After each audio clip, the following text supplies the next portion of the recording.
DJ Gyanchand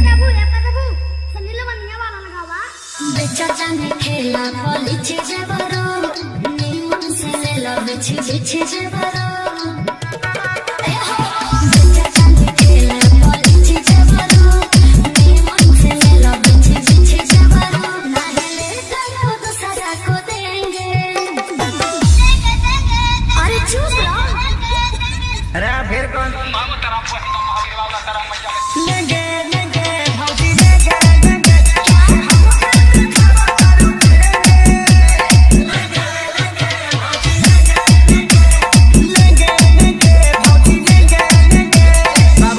African style में नाचे के बाद डीजे ज्ञानचंद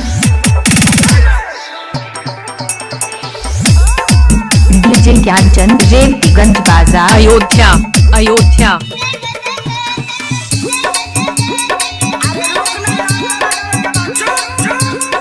मौजूद गल बेचा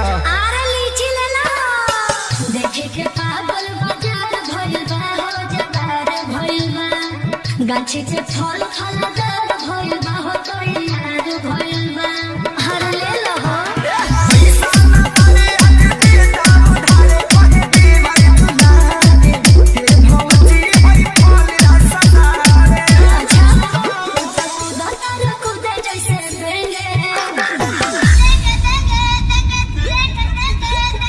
हाई बेंगल घुस गइल रे फिर कौन भागबे किनारे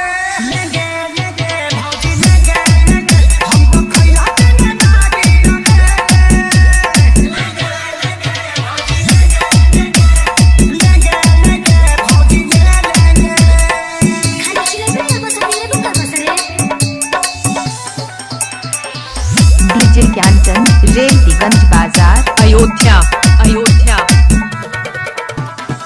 जल्दी से ना तो कम हो जाए हो खत्म हो जाए अच्छा बड़ा कम जोर कनी दम हो जाए बॉडी बम हो जाए खेसारी खानी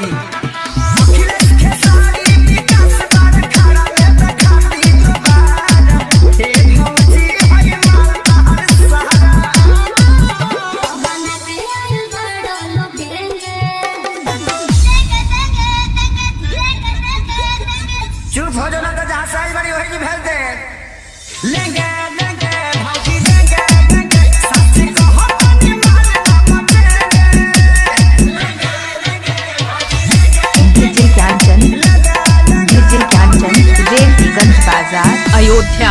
अयोध्या फैजाबाद बड़का गांव पंचायत के पैसा है भौजी।